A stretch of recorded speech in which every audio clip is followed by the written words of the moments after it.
हरे कृष्णा, राधे राधे। सावन के इस पवित्र महीने का हर दिन भक्ति पूजा के लिए सर्वोत्तम होता है, इसलिए सबको पूरे सावन के महीने एक समय भोजन करके व्रत करने की सलाह दी जाती है। पर ये नियम निभाना सबके लिए संभव नहीं होता, इसलिए आज इस वीडियो में हम आने वाले व्रत और त्योहारों की चर्चा कर रहे हैं।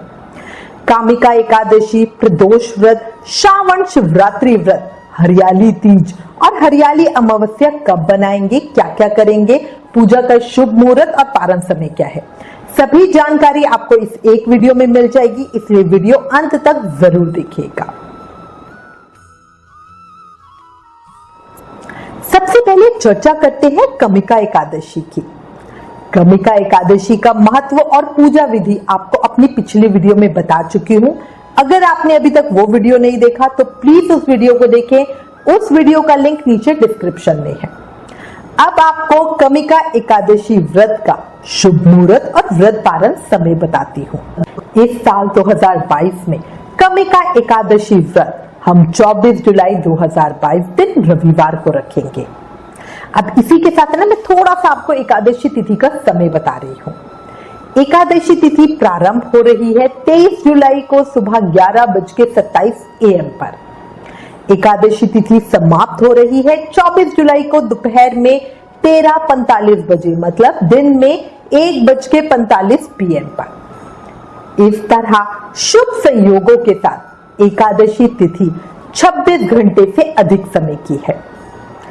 24 जुलाई दिन रविवार को सूर्य उदय में एकादशी होने से ये पूरे दिन के लिए मान्य होगी और सभी लोग इसी दिन व्रत करेंगे।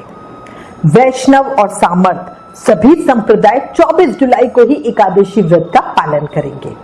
अगर आप जो बड़े बड़े मंदिर देखेंगे, राधा रमन जी मंदिर वृंदावन में, बांके बिहारी जी मंदिर वृंदावन में, खाटू श्याम जी मंदिर सीकर में, इस्कॉन आदि सभी धार्मिक स्थलों पर एकादशी व्रत 24 जुलाई को रखा जाएगा। इस तरह सर्वसम्मत से सभी जगह एक ही दिन की एकादशी है। 23 जुलाई को पूरी तरह से दशमी तिथि के नियमों का पालन किया जाएगा। अब यहाँ पर ना कई लोग प्रश्न करते हैं कि सुबह 12 बजे से पहले एकादशी तिथि लग रही है, तो क्या हम 23 तारीख को दशमी युक्त एकादशी होगी?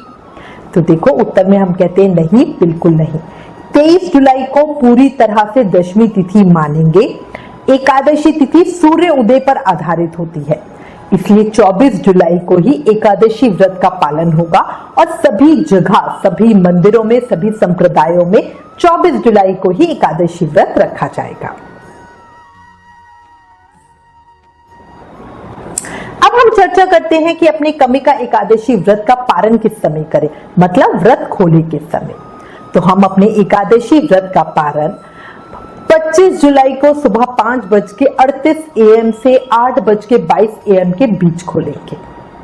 कई जगह पे पारण समय सूर्य गणना के हिसाब से 25 जुलाई को सुबह 5:45 AM से 10:11 AM के बीच भी बताया जा रहा है। 25 जुलाई पारण तिथि के दिन जो द्वादशी समाप्त होने का समय है वो है 16:15 बजे, मतलब दिन में 4:15 PM पर द्वादशी तिथि खत्म हो जाएगी और त्रयोदशी तिथि लग जाएगी। एक चीज याद रखना, द्वादशी तिथि में हरिवासर समय समाप्त होने के बाद सूर्य उदय में अपने एकादशी व्रत का पारण करना, मतलब अन्न खाकर व्रत खोलना जरूर चाहिए। द्वादशी तिथि के भीतर व्रत ना खोलने से हमें व्रत का फल नहीं मिलता। ठीक है, तो बिल्कुल ध्यान रखिएगा, द्वादशी तिथि में अपना व्रत खोलिएगा जरूर। 25 जुलाई 2022 दिन सोमवार को सोम प्रदोष व्रत रखा जाएगा। याद रखना, जिस दिन त्रयोदशी तिथि प्रदोष काल के समय व्याप्त होती है उसी दिन प्रदोष का व्रत किया जाता है। प्रदोष पूजा का मुहूर्त क्या है, उसका समय मैं आपको बता देती हूँ। तो देखो, प्रदोष पूजा का मुहूर्त है 19:17 से 21:21 बजे, मतलब 25 जुलाई को शाम को 7:17 PM से 9:21 PM के बीच का। ये जो समय अवधि है ये 2 घंटे 4 मिनट की है। अच्छा, एक और बात, इस बार प्रदोष व्रत सोमवार के दिन का है और ये सोमवार सावन का दूसरा सोमवार है। सोमवार और प्रदोष ये दोनों ही दिन मुख्य रूप से शिव पूजा के लिए होते हैं। तो आपको पता ही है सावन के सोमवार का तो कितना महत्व है। अब बहुत सारे लोग हैं जो एकादशी व्रत और सावन के सोमवार का व्रत कर रहे हैं, या कुछ लोग ऐसे भी हैं जो एकादशी और प्रदोष दोनों व्रत करते हैं। तो देखो, याद रखना, सोमवार को सुबह पहले हम अपने एकादशी व्रत का पारण करेंगे एक चावल के दाने के साथ, फिर अपने सोमवार या प्रदोष व्रत का संकल्प लेंगे। इस विषय पर हमने डिटेल में एक वीडियो बना रखा है कि चावल के दाने से कैसे व्रत खोलना है, पारण करते समय किन बातों का ध्यान रखना है, जिसमें डिटेल में बताया गया है कि जब भी हमारे दो व्रत हो तो हम अपने एकादशी व्रत को कैसे खोलें। तो अगर आपने अभी तक वो वीडियो नहीं देखा तो प्लीज एक बार उस वीडियो को जरूर देखें। उस वीडियो का लिंक नीचे डिस्क्रिप्शन में दिया हुआ है। याद रखना, अगर हम अपने एकादशी व्रत को नहीं खोलते, मतलब व्रत का पारण नहीं करते, तो हमें एकादशी व्रत का फल नहीं मिलता। इसलिए बहुत जरूरी है आप पहले अपने एकादशी व्रत को खोलें, फिर अपने दूसरे प्रदोष या सोमवार व्रत का संकल्प लें। श्रावण माह में आने वाली शिवरात्रि को सावन शिवरात्रि या श्रावण शिवरात्रि कहते हैं। वैसे तो सावन का पूरा महीना ही भगवान शिव को समर्पित है और उसकी पूजा करने के लिए हर समय ही बहुत शुभ होता है, पर जो श्रावण महीने में आने वाली शिवरात्रि होती है ना, इसे मासिक शिवरात्रि भी कहते हैं, ये बहुत शुभ मानी गई है। कुछ लोग ऐसे होते हैं जो सावन के सोमवार का व्रत नहीं रख पाते किसी भी कारण से, उन्हें सावन की मासिक शिवरात्रि का व्रत जरूर रखना चाहिए। इससे हमें महादेव और माता पार्वती का आशीर्वाद मिलता है। इस साल श्रावण शिवरात्रि व्रत 26 जुलाई दिन मंगलवार को रखा जाएगा। इस दिन मंगलवार होने से ना मंगला गौरी व्रत भी रखा जाएगा। ये दूसरा मंगलवार होगा सावन का। तो इस तरह बहुत शुभ से योग बन रहा है।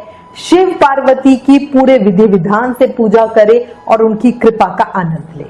अच्छा, एक चीज ध्यान रखना, शिव पूजा में रात्रि के समय का विशेष महत्व होता है।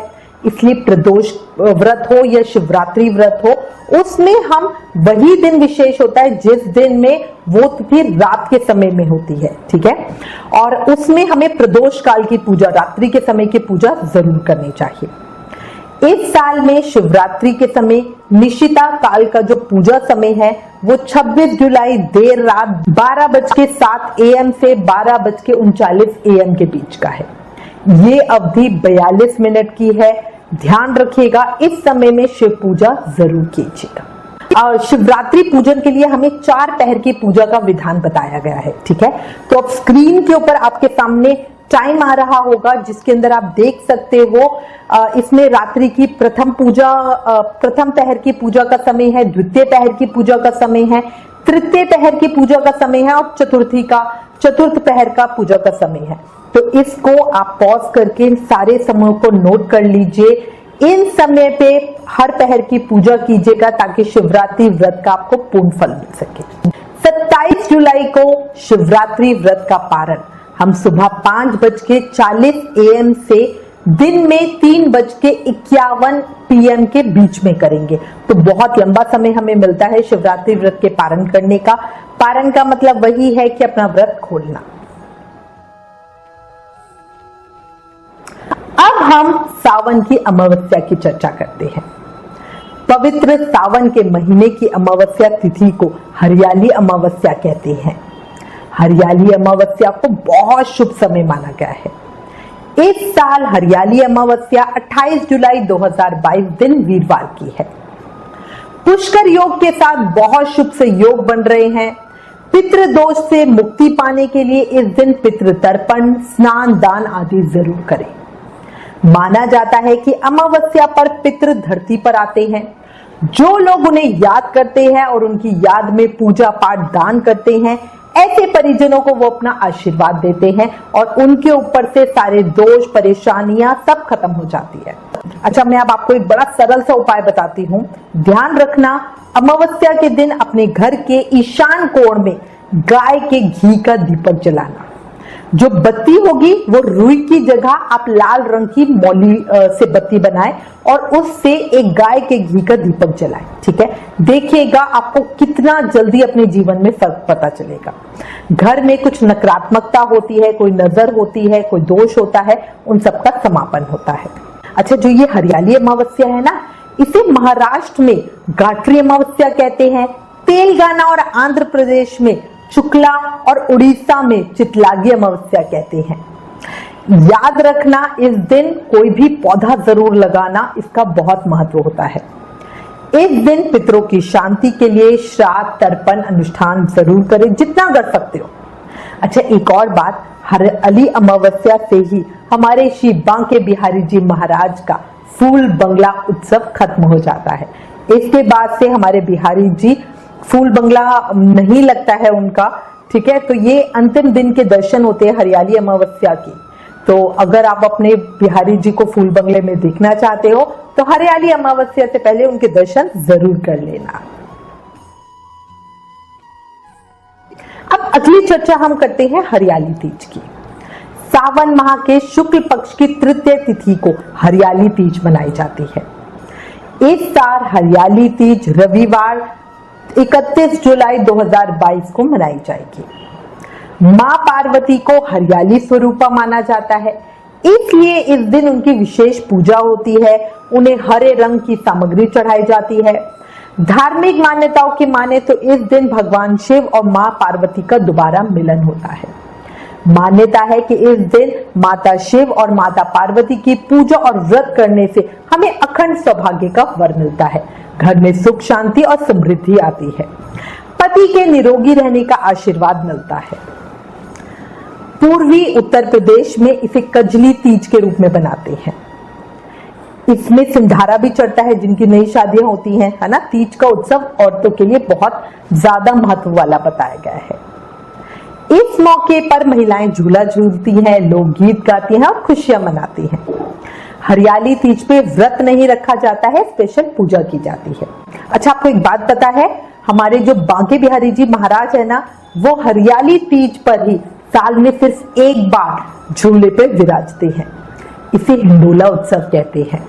अच्छा, क्या आपको एक बात और पता है, बिहारी जी पहली बार स्वर्ण हिंडोले पर कब विराजित हुए थे? मैं आपको बताती हूँ। 15 अगस्त 1947 को, जिस दिन देश को आजादी मिली थी, उसी दिन पहली बार श्री बांके बिहारी जी महाराज स्वर्ण रजत हिंडोले पर विराजित हुए थे। इसके बाद परंपरा बन गई कि ठाकुर जी हर साल हरियाली तीज के दिन भक्तों को इस हिंडोले पे बैठकर दर्शन देते हैं। अच्छा, हरियाली तीज पर बांके बिहारी जी को इत्र से मालिश करी जाती है, हरी पोशाक पहनाई जाती है, स्वर्ण और मोतियों से अलंकृत जेवर, जो उनके जेवरात आभूषण होते हैं, वो धारण कराए जाते हैं। उन्हें बहुत तरह के सुगंधित पेय पदार्थ, घेवर, फैनी, है ना, बहुत से व्यंजनों का भोग लगाया जाता है। हरियाली तीज से ब्रज में हिंडोला महोत्सव भी शुरू हो जाता है, जो श्रावण पूर्णिमा पे समाप्त होता है। अगर आपके घर में युगल सरकार राधा कृष्ण की सेवा है तो उन्हें भी आप झूले पे झुलाएं। जो सावन का समय होता है ना, ये युगल जोड़ों के लिए होता है, प्रेम संबंधों के लिए होता है। बच्चों को तो हम है ना इस मौसम में बचा के रखते हैं, बारिश का समय है, उनको ठंड लग जाएगी, खांसी जुकाम हो जाएगा, है ना। बट जो युगल जोड़े होते हैं, जो न्यू कपल्स होते हैं, है ना, उनके लिए ये समय विशेष प्रेम संबंध का होता है। तो इसीलिए अगर आपके पास युगल राधा कृष्ण की सेवा है तो उन्हें भी आप झूले पे जरूर बिठाएं। इसी के साथ मैं उम्मीद करती हूँ इस वीडियो में दी गई जानकारी आपके लिए उपयोगी होगी। इससे रिलेटेड अगर आपके पास कोई भी कमेंट्स या सजेशन है तो प्लीज हमें लिखें। ज्ञान बांटने से बढ़ता है, इसलिए इस वीडियो को ज्यादा से ज्यादा शेयर करें। अगर आप अपने फोन पर एकादशी व्रत का रिमाइंडर पाना चाहते हो तो हमें व्हाट्सएप नंबर 9821025751 पर एकादशी लिखकर मैसेज करें। आप हमें फेसबुक और इंस्टाग्राम पर भी जरूर फॉलो करें। Please like, share and subscribe. Thank you. Hare Krishna.